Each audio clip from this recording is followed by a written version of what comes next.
AITA for moving out when my parents asked me to pay rent. I already do their work at home and babysit 5 siblings. I'm 23 and the oldest of 5 siblings. We range in age from me down to my youngest brother who's 10. I'm currently a full-time student finishing up an after degree that's going to land me a solid position in my field. I'm lucky enough to already be working part-time in the industry I'm studying for, and my employer has made it clear they'll take me on full-time the moment I'm done with school. The part-time job pays well enough that I can cover my tuition, my living expenses, and still set some aside each month. I'm not rich by any means, but I'm doing all right for a student. My parents both work full-time. My mom has a standard 9 to 5, but it's a physically demanding and emotionally draining job. She's absolutely exhausted most nights. My dad works much longer hours. He's usually out the door before sunrise and gets home late. I respect both of them for how hard they work, and that's one of the reasons I've been doing what I do at home. Over the last few years, I've gradually taken on more and more of the responsibilities around the house. It wasn't like one big conversation where we all sat down and decided that I'd be the one to keep everything running. Things just kind of drifted in that direction. It started small. I'd pick up groceries when I was already out. Then it was helping with dinner. Then making dinner. Then meal prepping for everyone's lunches during the week. Eventually, I found myself doing the grocery shopping every week, managing the meal plans, cooking most nights, doing the family's laundry, and making sure the house stayed organized. I also ended up becoming the unofficial manager of the household chore system. I keep track of who does what and when, and I make sure everyone's pulling their weight. I'm not a tyrant about it or anything, but I do make sure that my younger siblings are learning some responsibility. My 10-year-old brother, for example, is in charge of feeding and walking the dogs, and I make sure we're stocked up on dog food and everything else he needs. The way I see it, I took all this on because it needed to be done. I wanted to help, and no one else seemed able to do it consistently. My parents didn't ask for it explicitly, but they leaned on it heavily once it was in place. I'd hear things like "thank you for dinner" or "I don't know what we'd do without you," which felt nice, but over time it stopped feeling like I was helping. It started to feel like I was expected to keep it all together, like if I dropped the ball, the whole house would just fall apart. Then Christmas came. I'd had my eye on a PlayStation 5 for a while, and I finally found a decent deal and decided to treat myself. I keep it in my room, and it's strictly mine. The rest of the family still uses a shared PlayStation 4 in the living room. I didn't make a big deal out of it, didn't rub it in anyone's face, just quietly enjoyed having something that was mine and mine alone. Apparently, my 20-year-old brother wasn't too thrilled about that. He started complaining to our parents about how I was making so much money and not sharing anything, his words, not mine. He made it sound like I was swimming in cash and hoarding it all to myself, which was kind of rich coming from someone who works part-time, doesn't pay rent, doesn't contribute to the household budget, and only sporadically does his assigned chores when reminded. So then came the talk. My parents sat me down and said they'd been hearing that I was being unfair with my money, that I lived under their roof, and that they expected a financial contribution now that I was earning more. They didn't yell, but the message was clear: I was being selfish. I pointed out calmly, I might add, just how much of the household labor I took on. And they acknowledged that. But said it still wasn't right that I was earning more and not giving back. I walked away from that conversation feeling completely gutted. I had been working hard for years, not just in school and at my job but at home too, and not once had anyone said, "We want to talk about how we can ease your burden." Not once did they say, "You're doing too much. Let us help." Instead, the moment I bought something nice for myself, suddenly I was selfish. Suddenly the invisible labor I had been doing for so long didn't count for anything. So I went to my room and did some math.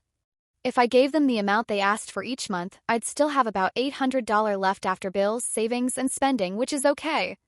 But it wasn't just about the money, it was the principle. I was expected to work, go to school, manage the household, and now also financially contribute, just because I was finally getting a small taste of financial stability.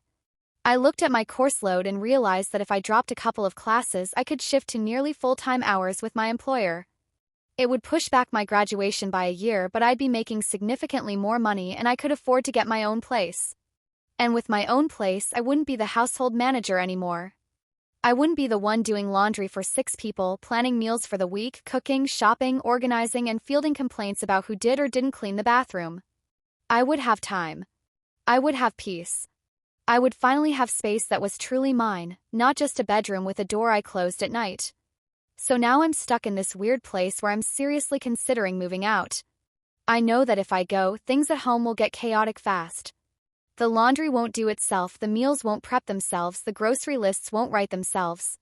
And I know my siblings aren't used to taking on that level of responsibility because I've been doing it for them for years. But is it my job to keep doing it forever? Is it fair that I'm expected to give up my own time and money just so everyone else can coast a little longer? I didn't sign up to be a third parent. I love my family, but I'm also tired, and I'm tired of being told that everything I do still isn't enough. So yeah. I'm strongly leaning toward getting my own apartment, shifting my schedule, and giving myself the space to actually live a little. I know it's going to be hard for them. I know my parents will be stressed and my siblings will be overwhelmed. But maybe that's what needs to happen for them to realize just how much I've been doing all along. Would I be the asshole if I walked away from that responsibility and let them see what life is like without me running the household? Or is this the moment where I finally choose myself for once? Update 1. So I did it. I packed up and left. It wasn't some dramatic confrontation or heated exit. There were no shouting matches, no slammed doors, no tearful goodbyes. I just left. I packed my car with everything I owned, which honestly was kind of humbling. Years of being rooted in the same place and all my worldly possessions still fit into the trunk and back seat of a modest sedan. A few boxes of clothes, my laptop, my work stuff, a small TV, and of course the PS5. That came with me like it was a piece of treasure. I had already found a short-term Airbnb before I told anyone my decision. I didn't want to deal with the emotional fallout in the moment. I had 2 weeks booked in a tiny one-bedroom unit downtown, just enough time to give myself a breather and get everything sorted with my job, classes, and a lease for an actual apartment. The Airbnb wasn't fancy, but it felt like freedom. The first night, I sat on the couch with takeout in silence and just let myself exist, without someone asking where the laundry detergent went or what was for dinner tomorrow. No demands. No obligations. No responsibilities except the ones I chose. I'm not going to lie, I may have gone a little overboard on Tinder.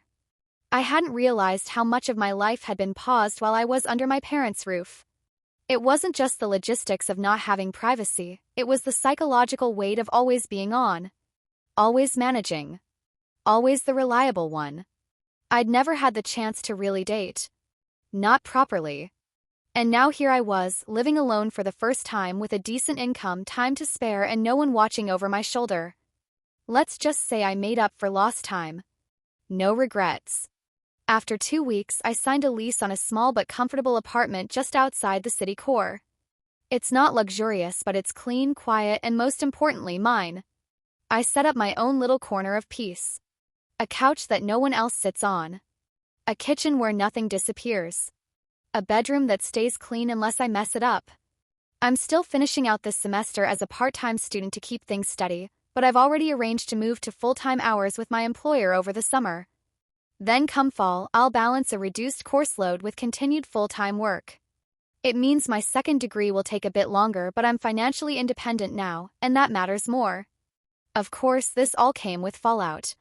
I didn't expect everyone to be happy about my decision, but the backlash was louder and more bitter than I anticipated. My parents were shocked. I think they assumed that I'd cool off after our conversation and fall back into place like I always did. They never imagined I'd actually go.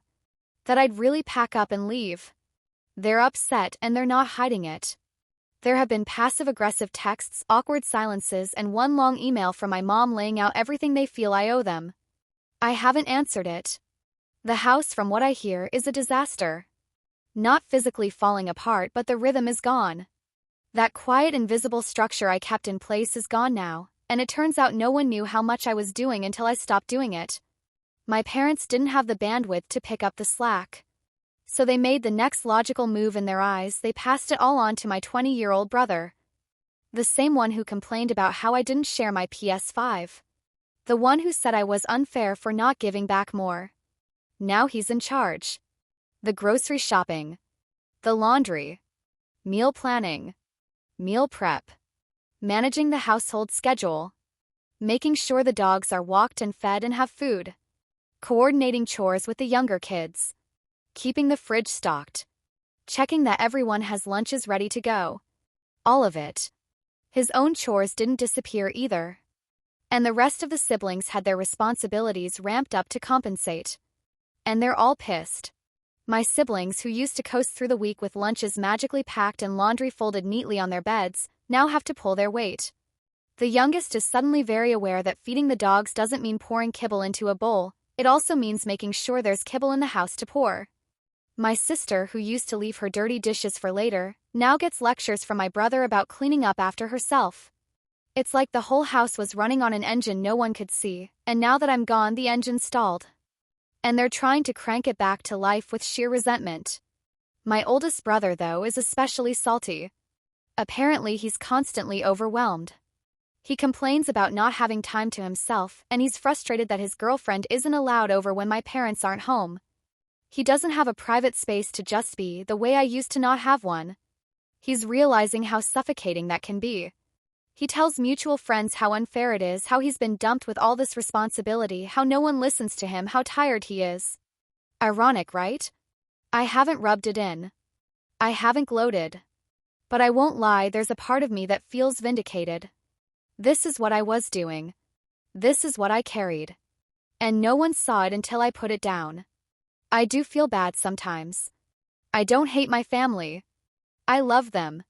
But I spent years putting everyone else ahead of myself, believing that if I just worked harder, if I just held everything together a little tighter, maybe it would be enough. But it never was.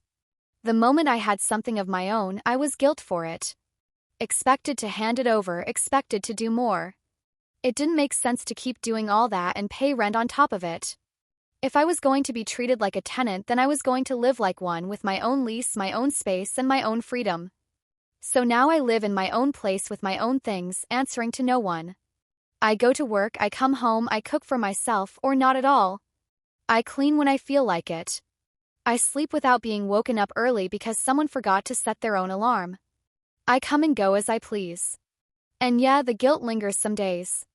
But freedom tastes better. Update 2. It's been a few months since I moved out, and honestly I thought the chaos back home would settle down once everyone adjusted. I figured that with a bit of time and enough frustration they'd fall into some kind of rhythm on their own, that the responsibility would eventually redistribute, or at least the others would step up out of necessity. But that's not what happened at all. Instead, what happened was slow, creeping dysfunction. That invisible labor I had been doing for years didn't just vanish into thin air when I left, it accumulated. It piled up like unwashed laundry in the basement. The systems I had quietly maintained without anyone really noticing, the chore charts, the meal prep rotation, the grocery lists organized by aisle, collapsed. And the thing about invisible labor is that once it stops, you don't just notice its absence. You feel the consequences, constantly, daily. My 20-year-old brother Josh, the one who once complained about how unfair it was that I didn't share my PS5 and that I made money without contributing, was now the reluctant captain of a sinking ship. He had been tasked with taking over everything I used to do. But unlike me, he never had the discipline, experience, or bandwidth for it. The chore chart I used to update like clockwork? Forgotten. Not just outdated, but buried under a pile of unopened mail on the kitchen counter. Meal prep became an occasional event, sometimes skipped entirely. One week, their meal plan was apparently just a single frozen lasagna and a family-sized bag of chips from Costco.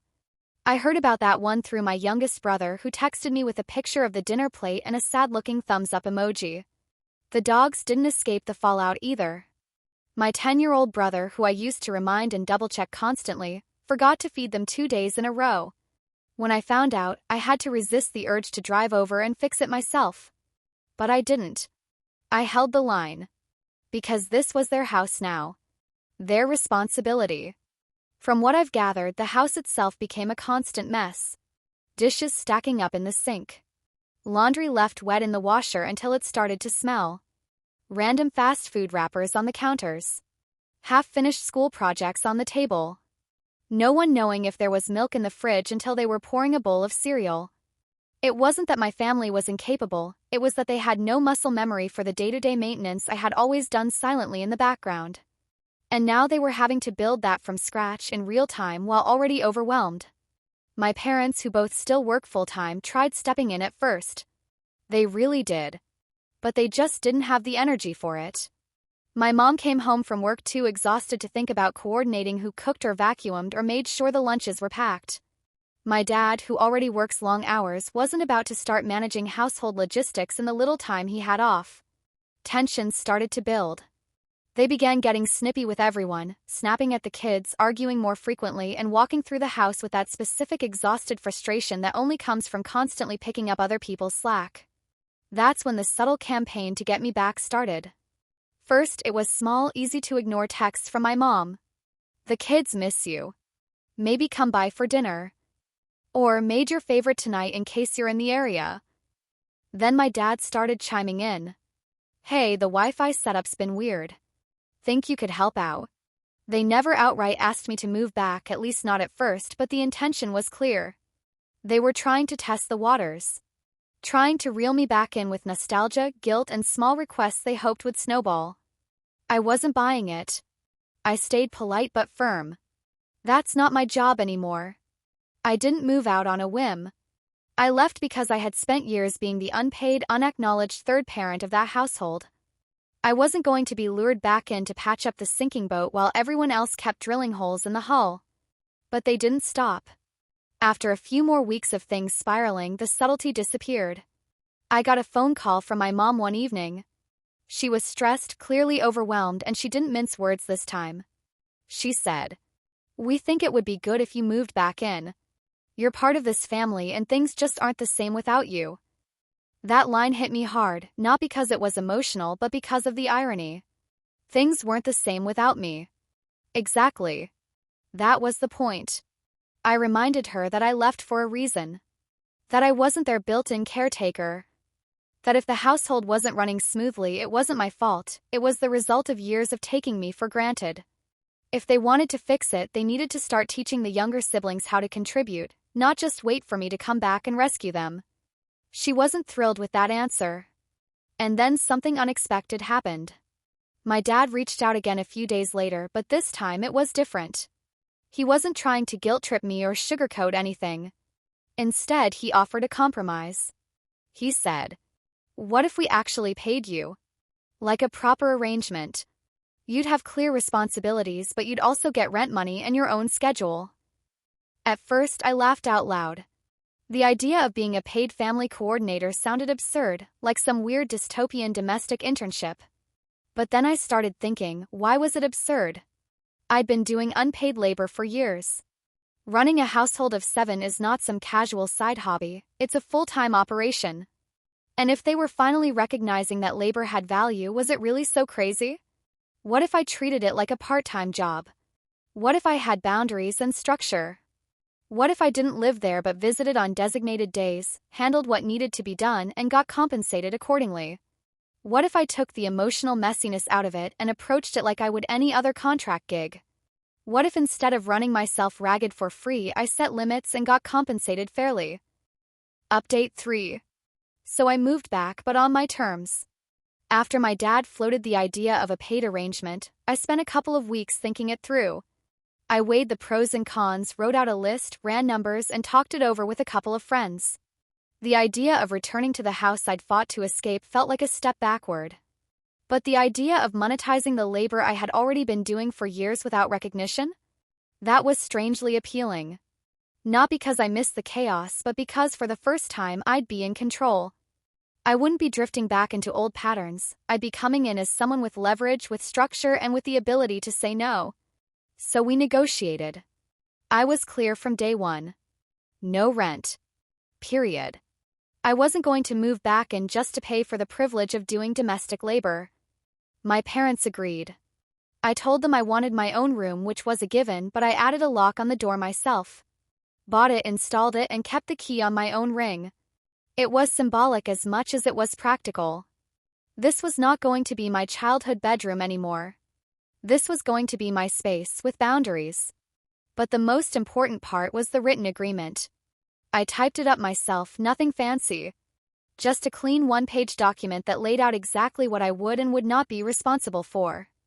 I'd coordinate the household logistics for no more than 5 hours a week total.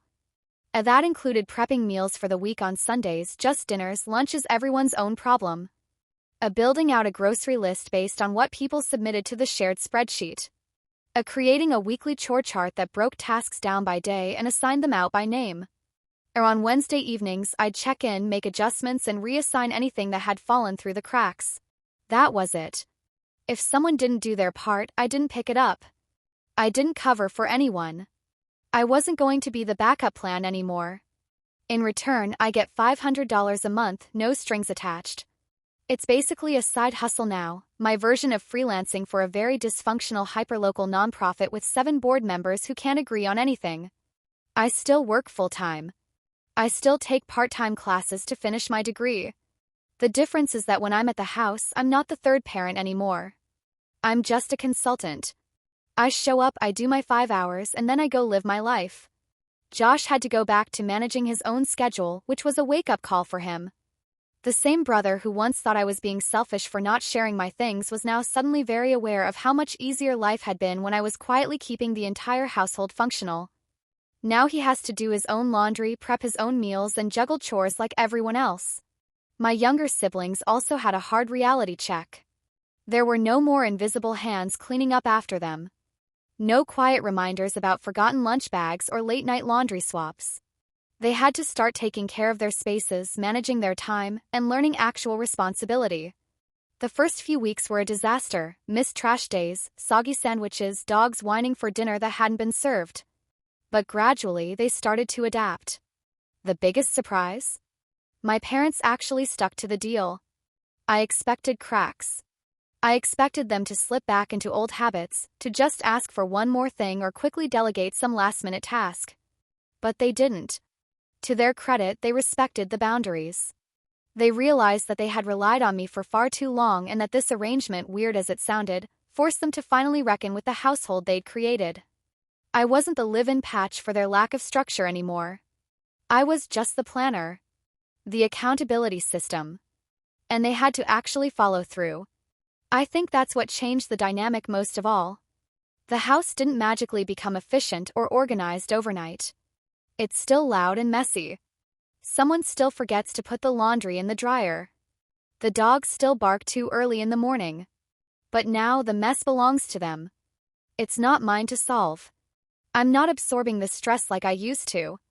I don't feel like I'm suffocating under expectations I didn't sign up for. I walk into the house, do what I've agreed to do, and walk away with my peace intact. It's weirdly satisfying to see the whole thing working, not smoothly but functionally. It's not perfect. But it doesn't have to be. The house runs, even if it sputters sometimes. And more importantly, I no longer feel like my life is tethered to whether or not 6 other people remembered how to exist without me. I've reclaimed my time. My boundaries. My independence. When I step into my room and close the door behind me, I don't feel cornered or trapped. I don't feel like the air is heavy with unspoken obligations. I feel respected. I feel free.